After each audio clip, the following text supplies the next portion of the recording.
ഈ ബോർഡിന്റെ കാലാവധി ഈ മണ്ഡലകാലത്തിന് മുൻപ് അവസാനിക്കും എന്ന് പറയുമ്പോൾ ഇനി അധിക സമയമില്ല. അപ്പോൾ PS പ്രശാന്തിനെ സംബന്ധിച്ചുള്ള നമുക്കറിയാം 2 വർഷത്തെ ടൈം പൂർത്തിയാകുമ്പോൾ നല്ല സ്മൂത്തായി തുടങ്ങിയ ഒരു കാലഘട്ടം അവസാനിക്കുന്നത് വിവാദങ്ങളുടെ ഒരു പടുകുഴിയിലാണ് ഇപ്പോൾ അവസാനിക്കുന്നത്.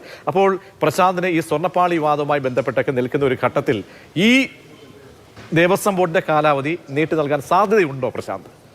അങ്ങനെ ഒരു ചർച്ച സജീവമായുണ്ട്. അത് സർക്കാരിൻ്റെ പരിഗണനയിലുമുണ്ട്. കാരണം ഒരു വർഷം മുമ്പ് പ്രതീക്ഷ Devaswom secretary MG Rajamanikyam IAS ഒരു നിർദ്ദേശം, അതായത് ഈ മണ്ഡലകാലം തുടങ്ങുന്നതിന് 2 ദിവസം മുൻപ് ഭരണസമിതിയുടെ കാലാവധി കഴിയുകയാണ്. അപ്പോൾ അത് ഈ ശബരിമലയിലെ പ്രവർത്തനങ്ങൾ സ്മൂത്തായി നടത്തുന്നതിനൊരു തടസ്സമുണ്ടാകും എന്നത് കണക്കിലെടുത്താണ് ജൂണിൽ തുടങ്ങി ജൂണിൽ അവസാനിക്കുന്ന രീതിയിലൊരു സംവിധാനം വേണം എന്നൊരു പ്രപ്പോസൽ വരുന്നത്. പക്ഷേ ഇത്തവണ അത് സജീവമായി തന്നെ വരികയാണ്. കാരണം സർക്കാർ അത് പരിഗണിക്കാൻ സാധ്യതയുണ്ട് എന്നുള്ളതിന് ഒരു കാരണം, ഒന്ന് തെരഞ്ഞെടുപ്പ് വർഷമാണ്.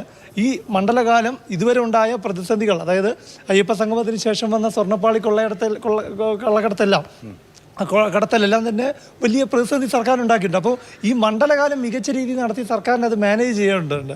അപ്പോൾ ഒരു പുതിയ ഭരണസമിതി വന്നു കഴിഞ്ഞാൽ അത് അവർക്കത് ചില വീഴ്ചകൾ പറ്റുമോ എന്ന ഭയമായിരിക്കാം ഒരു പക്ഷേ ഈ ഭരണസമിതി തന്നെ തുടരട്ടെ. കഴിഞ്ഞ വർഷം അവിടെ പ്രശാന്ത് ഈ ഗവർണറുടെ കാര്യം റോൾ വളരെ പ്രധാനപ്പെട്ടതാണല്ലോ. ഗവർണർ ഈ വിഷയത്തിൽ ഒപ്പിടുമോ അതോ ഉടക്കുമോ എന്നുള്ള കാര്യം വളരെ പ്രധാനപ്പെട്ടതാണ്. പ്രത്യേകിച്ച് ഈ BJP നേതാക്കളൊക്കെ തന്നെ ഈ സമരമുഖത്ത് നിൽക്കുകയാണ്. അതായത് ശബരിമലയിലെ കൊള്ളയുമായി ബന്ധപ്പെട്ട് സമരമുഖത്ത് നിൽക്കുന്ന ഒരു ഘട്ടത്തിൽ, അതുമാത്രമല്ല ഈ ദേവസ്വം ബോർഡിന് ഉത്തരവാദിത്തമുണ്ട് എന്ന് പ്രതിപക്ഷ പാർട്ടികളെല്ലാം ഉറപ്പിച്ചുകൊണ്ടുള്ള സമരമുഖത്തേക്ക് നിൽക്കുകയാണ്.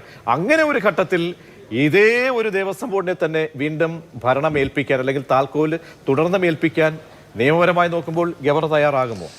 ഇതിൽ ഗവർണർ ഈ നിമിഷം വരെ ഈ ഒരു ഓർഡിനൻസ് കൊണ്ടുവന്ന് വീണ്ടും ഈ ബോർഡ് തിരുവിതാംകൂർ ദേവസ്വം ബോർഡ് ഭരണസമിതിയുടെ കാലാവധി നീട്ടി നൽകുന്നതിന്, അത് 6 മാസമെങ്കിൽ 6 മാസം നീട്ടി നൽകുന്നതിന് ഗവർണർ യോജിപ്പല്ല. കാരണം BJP സംസ്ഥാന നേതൃത്വം കണ്ട് ശബരിമല വിഷയത്തിൽ അന്വേഷണമൊക്കെ ആവശ്യപ്പെടുന്ന സമയത്ത് ഇതൊരു പ്രധാന വിഷയമായി ഉന്നയിച്ചു.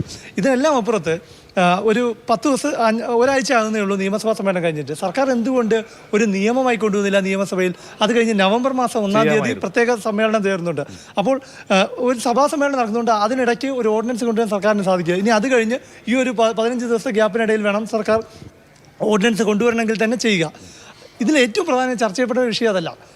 2016 തിരുവിതാംകൂർ ദേവസ്വം ബോർഡിൻ്റെ കാലയളവ് എന്നുള്ളത് 3 വർഷമായിരുന്നു. പ്രയാർ ഗോപാലകൃഷ്ണനെയും അജയ് തറയിലിനെയും ഭരണസമിതിയിൽ നിന്ന് പുറത്താക്കാൻ വേണ്ടി 2016 പിണറായി സർക്കാർ അധികാരത്തിലേറി ഉടൻ തന്നെ ഓർഡിനൻസ് കൊണ്ടുവന്ന് 2 വർഷമാക്കി.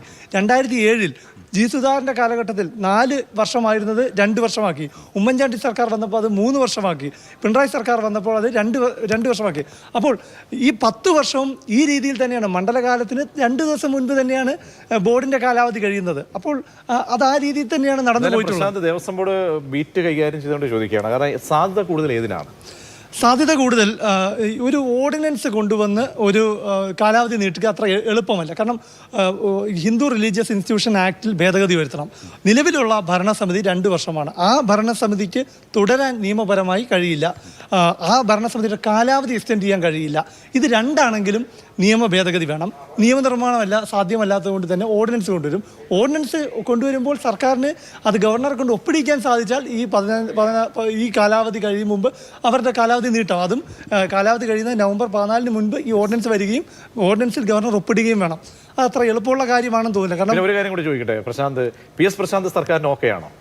PS പ്രശാന്ത് സർക്കാരിന് നിലവിൽ പ്രശ്നങ്ങളില്ല എന്നാണ് ഞാൻ മനസ്സിലാക്കുന്നത്. കാരണം ഇപ്പോൾ പ്രതിസന്ധി ഉണ്ടായത് മുഴുവൻ 2019 ബോർഡ് ഭരണകൂടത്തിനെതിരെയാണ്. പക്ഷേ പൊതുസമൂഹത്തിലാകെ തന്നെ ദേവസ്വം ബോർഡാണ് പ്രതിസ്ഥാനത്ത് നിൽക്കുന്നത്.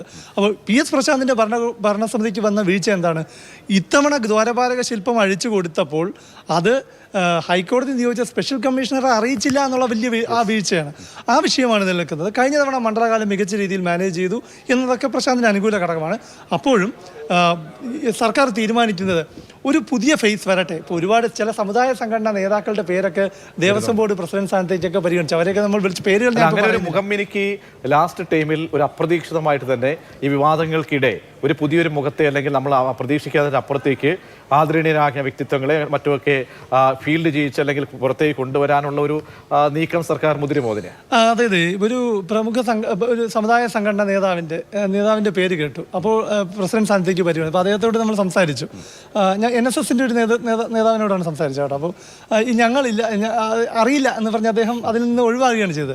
അപ്പോൾ ആ പേര് കേട്ടപ്പോൾ തോന്നിയത് സർക്കാർ അത്തരം അത്തരം പേരുകൾ ദേവസ്വം ബോർഡ് പ്രസിഡന്റ് സ്ഥാനത്തേക്ക് പുതുതായി പരിഗണിച്ചാൽ ചിലർ ഇങ്ങനെ ഈ ഘട്ടത്തിൽ വന്ന് തല വെക്കണോ എന്ന് ചിന്തിക്കുന്നവരും കാണും, അങ്ങനെയുള്ളവരുണ്ട്. അപ്പോൾ ഞാൻ സംസാരിച്ചവരും അങ്ങനെ ചിന്തിക്കുന്നവരുമാണ്. അപ്പോൾ അവർക്കെല്ലാം ഒരു ഭയമാണ്. ഇപ്പോൾ ശബരിമല സ്വർണ്ണക്കടത്തുമായി ബന്ധപ്പെട്ട വിഷയം നിൽക്കുമ്പോൾ ദേവസ്വം ബോർഡിന്റെ സാരഥ്യം ഇപ്പോൾ ഏറ്റെടുത്താൽ അത് ബുദ്ധിമുട്ടാവില്ലേ എന്ന ഭയവും അവർക്കുണ്ട്.